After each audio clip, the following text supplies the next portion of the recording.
할렐루야! 오늘은 세종을, 내일은 대한민국과 온 땅에 전도와 선교의 사명을 감당하는 세종순복음 드림교회입니다.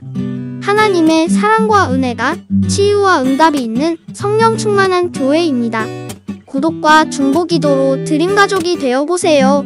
오늘도 주 안에서 참 좋은 날입니다. 오늘 저희 설교 제목은 사랑과 행복 나누기입니다. 우리 모두는 사랑받기 원하고 행복하기를 원합니다. 사랑받기 원치 않고 행복하기를 원치 않는 사람은 이 땅에 아무도 없습니다. 그러나 어떻게 해야 사랑을 받으며 행복하게 되는지를 배우지를 못했습니다. 오늘 여러분과 함께 사랑받고 행복하게 되는 길을 찾아보고자 하는 것입니다. 먼저 우주에서 가장 불행한 자가 누구냐? 바로 사탄인 것입니다. 사탄은 끝없이 우리를 움켜쥐려 하는 탐심의 노예가 되어서 가져도 만족함이 없이 사로잡으려고 하는 것입니다. 심지어 사탄은 하나님의 보호자까지 탐했었습니다. 호수에 피는 꽃 중에 하나가 수선화입니다. 수선은 영어로 나르시스라고 말하는데 헬라 신화에 보면은 그 당시에는 거울이 없을 때인데 한 청년이 너무나 자기가 잘나서 자기의 미모에 감동되었는데 거울이 없기 때문에 호수가에 와서 늘 호수의 얼굴을 비춰보고 싱글벙글 웃고 행복했습니다. 너무 자기 만족에 심취해서 호수를 들여다보다가 그만 빠져 죽었습니다. 그래서 꽃이 된 것이 수선화라고 말합니다. 자기 자랑, 자기 아름다움에 심취한 사람을 나르시시스트라고 말합니다. 바로 사탄은 이 나르시즘에 빠진 존재인 것입니다. 하나님이 천사를 만든 중에 가장 아름답게 만들었단 말입니다. 너무 아름답게 만들어 놓으니까 모든 천사들이 다 찬양을 하고 칭찬하니 자기의 아름다움에 그만 홀딱 심취해가지고 있어요. 이처럼 아름다우면 내가 하나님이 되지, 하나님은 피조물로 있을 필요가 없다고 생각하고 반역을 일으킨 것입니다.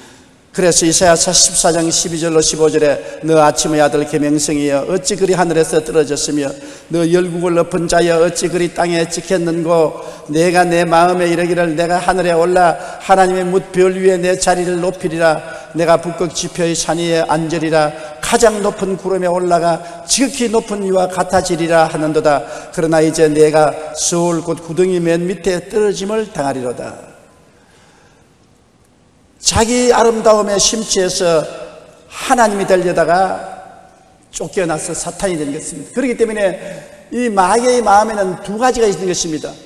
자기 중심의 사상과 탐욕, 그것으로 뭉쳐져 있는 것입니다. 아담과 하와가 하나님의 형상과 모양대로 지음받지 않았습니까? 그러니 엄청나게 멋지게 만들어졌죠. 타락한 우리 후손들도 사람은 동물과 비교할 수 없지 않습니까? 처음 아담과 하와는 하나님의 위엄과 영광이 충만한 자였습니다. 그런데 사탄이 에덴에 들어와서 아담과 하와를 꿰기 시작한 것입니다. 이야, 엄청나게 아름답구나. 꼭 하나님 같다. 이처럼 아름다운 존재가 왜 하나님 밑에 굽신거리고 하나님을 섬기고 따라갈 필요가 있느냐. 너도 하나님처럼 된다. 하와야, 선악과를 보아라. 하나님 먹지 말라고 하더냐. 정말 이것만 먹으면 선악을 알기를 하나님처럼 하게 되고 하나님이 될 수 있다. 그러므로 사람으로 살지 말고 하나님으로 살아라. 자기가 타락한 그대로 자기 중심 사상과 탐욕을 가지고 뺐습니다. 여기에 넘어간 하와가 선악과를 따먹고 아담에게도 주어 먹게 하고 하나님을 반역하고 타락해서 마귀의 신품을 얻게 된 것입니다. 창세기 3장 4절로 5절에 보면 뱀이 여자에게 이르되 너희가 결코 죽지 아니하리라. 너희가 그것을 먹는 날에는 너희 눈이 밝아져 하나님과 같이 되어 선악을 알 줄 하나님이 아심이라. 그래서 오늘날 또 마귀는 언제나 우리에게 다가오면 나 중심으로 살게 하고 탐욕과 욕심으로서 모든 것을 취하려고 만들어주는 것입니다. 본성이 그렇게 되어 있는 것입니다. 똑같은 것으로 예수님을 유혹하려고 하는 것입니다. 자기를 사랑하고 자기 욕심과 탐심을 가지고 살도록 하려고 40주 40야 금식하고 굶주린 예수님께 찾아와서 꿰었습니다. 네가 하나님의 아들이거든 이 돌들을 변하여 떡덩이에 되어 먹게 하라. 이것은 바로 물욕을 상징하는 것입니다. 너는 금강산도 19권이다. 배가 부르고 난 다음에 하나님을 섬기고 뭐 하지. 배고픈데 무슨 하나님을 섬기느냐. 물질부터 먼저 취하라. 그런데 예수님은 탐욕에 사로잡히지 않고 자아 중심으로 사로잡히지 않고 오직 하나님 중심으로 서고 하나님을 사랑했기 때문에 단호하게 거부했습니다. 사람이 떡으로만 살 것이 아니요 하나님의 입으로 나오는 모든 말씀으로 살 것이니라. 마귀가 한 대 먹었을 것입니다. 그러니까 그 다음에는 명예욕으로 그를 유혹했습니다. 내가 만일 하나님의 아들이었던 이 높은 층탑 위에서 뛰어내려라. 그리고 발이 돌에 부딪히지 않으면 사람들이 너를 칭찬하고 명예를 주리라. 예수님께서 말씀했습니다. 주 너 하나님을 시험하지 말라 하였느니라. 단호하게 거부해버리는 것입니다. 탐욕과 명예욕이 없었습니다. 그러자 그는 높은 산 위에 올라가서 천하 만국의 영광을 보이면서 말하기를 내게 엎드려 경배하면 이 모든 것을 내게 주리라. 세상 부귀 영화 공명을 보여주고서 이것을 취하기 위해서는 수단과 방법을 가르지 않고 마귀의 수단과 방법을 다 사용하라는 것입니다. 그때 예수님께서 사탄아 물러가라 기록되었을 때 주 너희 하나님께 경배하고 다만 그를 섬기라 하였느니라. 예수님께는 통하지 않았었습니다. 예수님은 자기 중심으로 살지 않고 하나님 중심으로 사시고 탐심과 욕심이 전혀 없었습니다. 오직 하나님의 영광을 위해서만 살았기 때문에 마귀가 자기와 같은 줄 알고 자아 중심의 탐심과 욕심을 가지고 꿰으나 통과되지 않았었습니다. 오늘 타락한 인간의 본심은 자기를 사랑하는 것과 탐심과 욕심인 것입니다. 로마서 1장 29절로 30절에 타락한 인간의 본심을 이렇게 말했었습니다.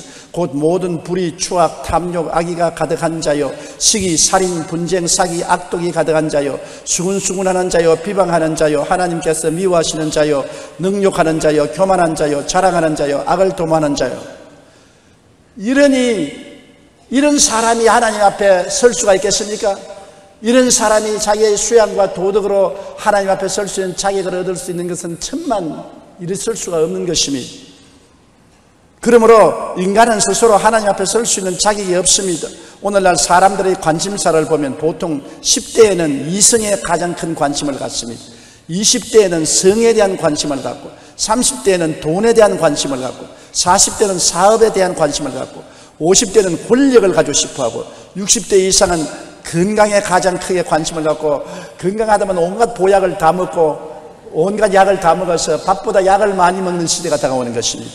이처럼 오늘날 세상 사람들의 관심은 육신의 삶과 욕심에 중심되어 있지 하나님께 있지 않은 것입니다. 그런데 그와 정반대로 우주에서 가장 행복하신 분은 누구시냐? 아버지와 아들 성령 삼위일체 하나님인 것입니다. 왜냐하면 하나님은 끝없이 주시고 또 주심으로 그로 인하여 만족하고 행복한 것입니다. 끝없이 취하고 손에 쥐므로 만족하는 것이 아니라 우리에게 햇빛을 주시고 공기를 주시고 물을 주시고 식물을 주시고 생명을 주시고 행복을 주시고 무엇인지 자꾸 주심으로 하나님은 행복을 느끼시는 분인 것입니다. 태초에 하나님이 천지를 창조하시고 우주와 그 가운데 있는 만물을 지으신 하나님께서는 만민에게 생명과 호흡과 만물을 친히 주신 이시라고 말한 것입니다. 디모데전서 6장 11절에 오직 우리에게 모든 것을 후히 주사 누리게 하시는 하나님이라고 말씀하고 있는 것입니다. 하나님은 심지어 나중에는 우리 죄로 말미암아 죽어가는 인생을 구원하기 위해서 그 하나밖에 없는 독생자를 주신 것입니다. 우리 자녀들을 얼마나 아끼지 않습니까? 자녀가 상처를 입으면 부모의 마음이 아프고 자녀가 병이 들어 열이 나면 밤새도록 부모가 같이 앓고 잠을 못 자는데 하나님은 예수님을 통해서 우주와 만물을 지으시고 다스림이 하나님의 분신이십니다. 그 하나님의 분신인 독생자를 우리 인생들을 구원하기 위해서 제물로 내놓으신 것입니다. 그냥 특사로 파견한 것이 아니라 가서 죽어서 제물이 되어서 인생을 죄에서 구출하고 부활하고 돌아오라고 명령을 하신 것입니다.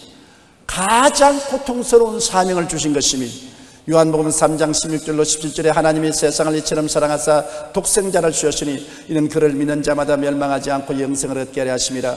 하나님이 그 아들을 세상에 보내신 것은 세상을 심판하려 하심이 아니요 그로 말미암아 세상의 구원을 받게 하려 하심이라. 온 세상은 서로 심판합니다. 전부 다 나는 괜찮고 네가 잘못했다고 손가락질을 하는 것입니다. 그런데 하나님은 우리에게 죄를 지적하여 심판하기를 원치 아니하시고 어찌한지 죄인을 구원하시려고 독생자를 보내어서 죄인 대신에 십자가에 죽기를 원하신 것입니다. 예수님은 이 땅에 오셔서 하시는 일이 지위나 명예나 권세나 부귀나 영화를 추구한 적은 하나도 없습니다. 어느 곳에 가나 주님께서는 사람들에게 구원을 베풀어 주신 것입니다. 죄인은 용서하시고 귀신은 쫓아내시고 병든 자는 치료하시고 배고픈 자는 먹이시고 환난을 당한 자에게는 평안을 주시고 파도 이런 자에게는 평안을 잠잠하게 허락하여 주신 것입니다. 사도행전 4장 12절에 다른 이로서는 구원을 받을 수 없나니 천하 사람 중에 구원을 받을 만한 다른 이름을 우리에게 주신 일이 없음이라고 하는 것입니다. 그렇기 때문에 주 예수를 믿어라. 그러면 너와 내 집이 구원을 얻으리라고 성경은 말하고 있는 것입니다.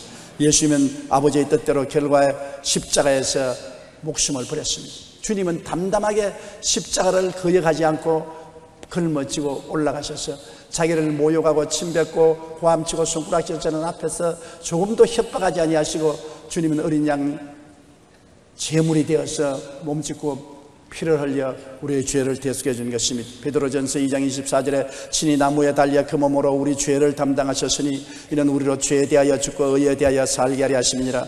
마태복음 20장 28절에 인자가 온 것은 섬김을 받으려 함이 아니요 도리어 섬기려 하고 자기의 목숨을 많은 사람의 대속물로 주려 하심이라. 예수님의 일생은 섬기는 삶이었습니다. 손발이 닿도록 섬긴 것입니다. 왜 우리가 아버지보다 어머니를 더 깊이 사랑하고 기억하는 것입니까? 손발이 닿도록 고생하시면서 우리를 키워주시기 때문에 어머니의 사랑은 머리끝부터 발끝까지 절절히 맺혀져 있는 것입니다.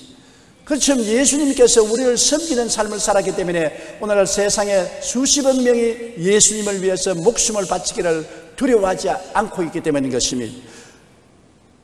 요한복음 14장 18절에 보면 주님께서는 또한 이 세상을 떠날 때도 우리를 고아와 같이 버려놓지 아니하고 우리를 붙들어 줄 것을 말씀하는 것입니다. 내가 너희를 고아와 같이 버려두지 아니하고 너희에게로 오리라. 주님이 십자가에 죽었다 사흘 만에 무덤에서 부활해서 승천할 때도 우리를 고아처럼 버려놓지 아니하고 주님의 영인, 주님의 분신인 성령을 보내주겠다고 말하는 것입니다. 성령은 하나님의 영이요 예수님의 영이신 것입니다. 고린도후서 1장 21절로 22절에 우리를 너희와 함께 그리스도 안에서 굳건하게 하시고 우리에게 기름을 부으신 이는 하나님이시니 그가 또한 우리에게 인치시고 보증으로 우리 마음에 성령을 주셨느니라.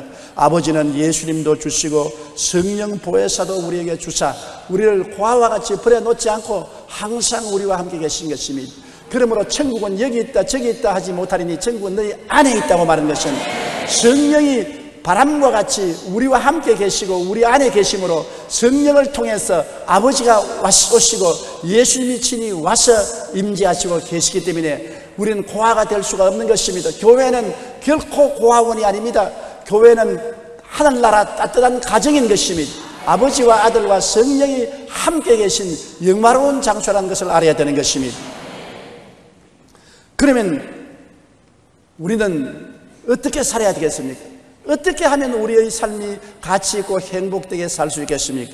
사랑과 행복을 나누기 위해서 사는 것이 우리 삶의 목적이 되어야 되는 것입니다.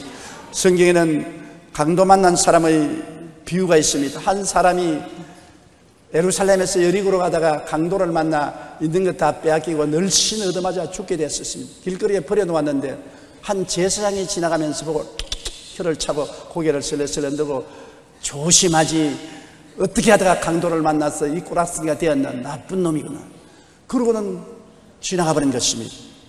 제사장은 율법주의자인 것입니다. 오늘 율법주의자들은 도와주려고는 하지 않고 비난하고 손가락질하고 꾸짖습니다. 너무나 많은 율법주의자가 세상에 많기 때문에 이 세상에 살기 어렵습니다. 율법주의자는 비평, 비난, 판단, 정죄만 하고 지나갔습니다. 그 다음에는 레위인이 총총걸음으로 지나오더니 보고는 고개를 흔들고 다른 길로 피해서 가버린 것입니다. 레위인은 하나님의 성전에서 의식을 집행하는 사람입니다. 성전 천막을 치고 제단을 갖다 놓고 제물을 준비하는 돕는 자인 것입니다. 의식주의자인 것입니다. 이 의식주의자들은 내가 주일날 교회 나오고 세례받고 11조 드리고 성천 받고 예배 드렸으면 되었지 그 다음 교회 밖에 사람이 굶어 죽든지 병들어 죽든지 배가 터져 죽든지 맞아 죽든지 내가 알 것 뭐냐 그거 다 나는 관심 없다. 무관심주의자인 것입니다. 의식주의자는 자기 중심이요 무관심주의자인 것입니다. 대개 이 세상 사람들은 율법주의자로 남을 비평하기를 좋아하고 그 다음에는 무관심주의자고 남과는 관계없이 생각하는 것입니다. 여러분 그렇지 않아요? 미얀마에 사이클론이 불러가지고서 10만 명이 죽었는데, 그건 미얀마에서 일어난 일이지 우리에게 무슨 관계가 있냐. 우리는 선한 사람을 통해서 지금부터 구호 활동을 하고 있습니다. 이웃에 무관심하는 사람은 미얀마 정부가 어떻게 했기에 그렇게 많은 사람이 죽도록 내버려 놓았나, 또는 우리나라와 가차에 있지 않으니 무관심하고 관계없다고 생각하는 것입니다. 중국에 지진이 일어나서 10만 명이 죽었습니다. 그건 중국에 일어난 일이니 뭐 우리나라에 일어난 거 아니니까 내가 관심 가질 건 뭐냐. 중국 사람들 원래 욕심이 많고 티베트를 침략하더니만 고소하다, 잘 얻어맞았다. 율법주의자나 의식주의자들은 비난 아니면 무관심주의자들인 것입니다. 그렇게 살아서는 행복하지 않다는 것입니다. 그런데 이 피투성이 된 사람이 있는데 한 사마리아인이 지나옵니다. 사마리아인은 유대인들에게 개로 취급받는 사람인 것입니다. 그들은 유대인의 종교를 갖고 있지도 아니하고 제사장도 아니고 레위인도 아닌 것입니다. 사마리아인이 당나귀를 타고 지나가다가 이 상황을 보고 말에서 내려서 이 사람에게 가만히 보니 절단이거든. 기름을 부어서 상처 입은 자를 그것을 윤하게 하시고, 그 다음 포도주를 부어서 해독을 하고, 그 다음에 자기 긴 옷을 찢어가지고서 붕대로 감아가지고서 말에 태워서 주막집에 들어가서 돌보아 주었다고 말한 것입니다. 나는 아무것도 없는데 사마리아인인데 무슨 관계냐, 내가 뭐 있어야 도와주지, 그렇게 할 수 있는데, 사마리아인은 가난하고 현재 우리가 보면 거지와 같은데도 불구하고 있는 것으로 자기가 여행할 때 필요한 기름병과 포도주와 그 다음 큰 흰 두루마기 같은 옷을 입은 옷과 이것이 있기 때문에 있는 포도주를 붓고 있는 기름을 바르고 있는 옷을 찢어서 붕대로 만들어 감아주고 여관에 데려와서 그를 돌봐주었다고 하는 것입니다. 그러므로 이 사마리아인이야말로 가정 삶의 보람과 행복을 느낀 분이라고 예수님이 말씀한 것입니다. 여러분, 오 헨리의 작품 중 크리스마스 선물이라는 너무나 유명한 소설이 있습니다. 한 가난한 부부가 있었는데 굉장히 남편은 아내를 사랑하고 아내도 남편을 존경하고 사랑했어요. 그런데 크리스마스는 다가오고 선물은 사줘야 되겠는데 너무나 가난해서 살 돈이 없어요. 그래서 남편은 부조 대대로 이어받아온 시계가 있어요. 그 시계를 몰래 전당포에 가서 팔고 돈을 가지고서 그 아내가 머리채가 좋아서 철렁철렁하고 저기 핀을 하나 꽂아줬으면 얼마나 좋겠나 싶어서 핀을 샀어요. 딱 감추어놓고 있는데, 아내는 크리스마스 때 남편에게 선물을 드려야 되겠는데 돈이 없으니까 아무리 생각해도 돈이 나올 데가 없어 가발상에 가서 머리를 잘라 팔았습니다. 그래서 머리를 싹둑 잘라 팔아버리고 머리에 스카프를 쓰고 왔습니다. 그들이 크리스마스 올 때까지 가만히 보니까 남편은 시계를 안 본단 말입니다. 이상하다, 시계를 왜 안 보나. 부인은 항상 스카프를 자나깨나 스카프를 쓰고 있단 말입니다. 그러니 스카프를 쓰고 있는가 보다 했는데, 크리스마스 때 선물을 주는데 남편이 여보 그 아름다운 머리에 이 빛을 꽂아 보십시오. 아내가 펑펑 웁니다. 그러면서 아내가 여보 당신 시계줄이 한 개 날아가서 마음이 아팠는데 이 세 시계줄을 쓰십시오. 시계를 받으니 남편이 또 눈물을 펑펑 흘려옵니다. 머리칼도 없고 시계도 없습니다.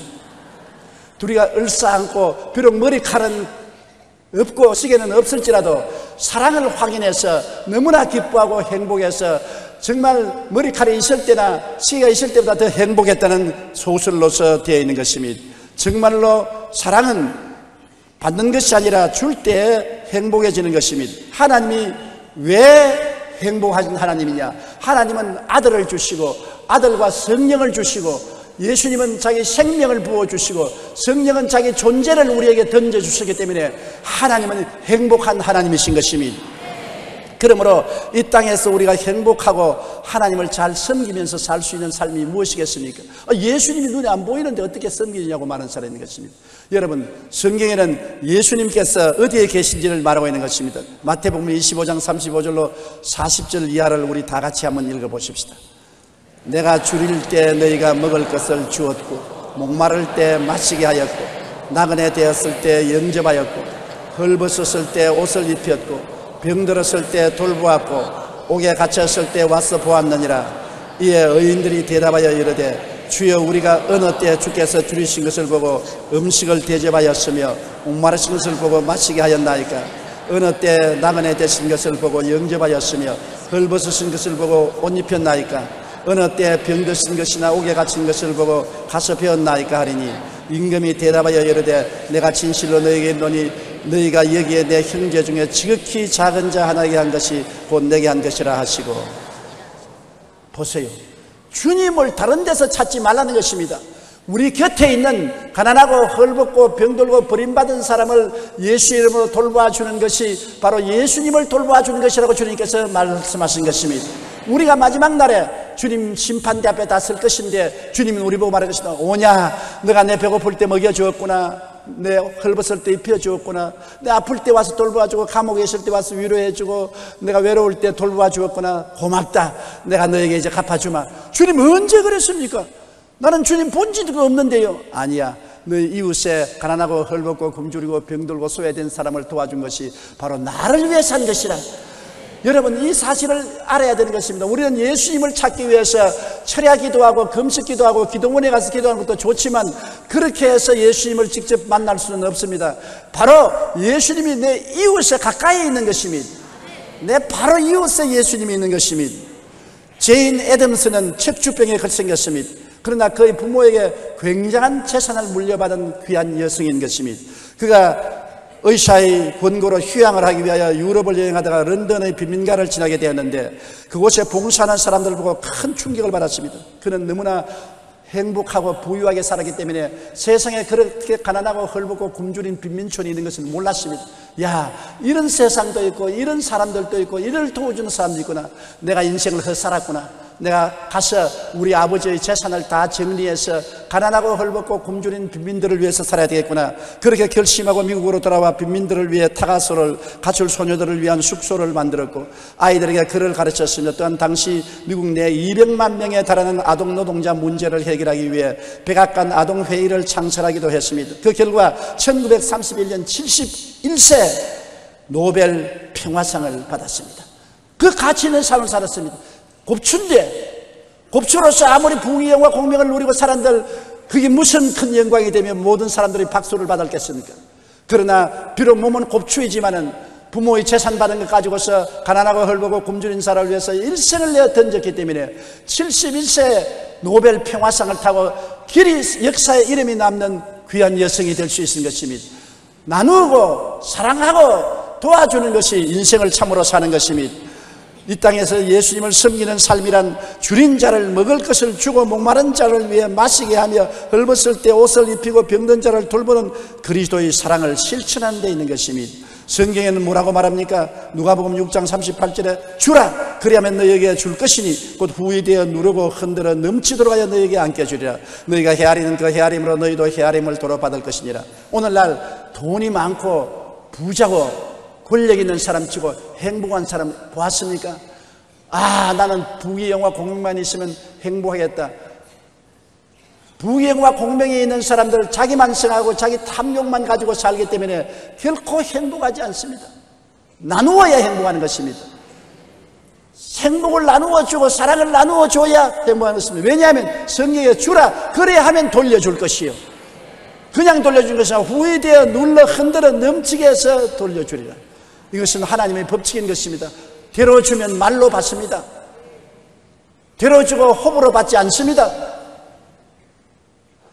많은 사람들이 불행하다고 슬퍼 우는 것은 사랑을 실천하고 나누지 않기 때문에 불행한 것입니다. 나는 사랑을 실천하고 나눌 수 있는 재물도 없고 힘도 없습니다. 여러분, 자기 있는 것으로 나누라는 것이지, 빵 두 쪽이 있으면 한 쪽을 나누어 먹는 것이 나누는 것입니다. 옷 두 벌 있으면 한 벌 나누어 입는 것입니다. 신 두 켤레 있으면 한 켤레 나누어 주는 것입니다. 우리가 나누는 백성이 될 때 하나님께 복을 받지, 자꾸 주시옵소서 주시옵소서 하면은 있는 것 같이 다 빼앗겨버리고 마는 것입니다.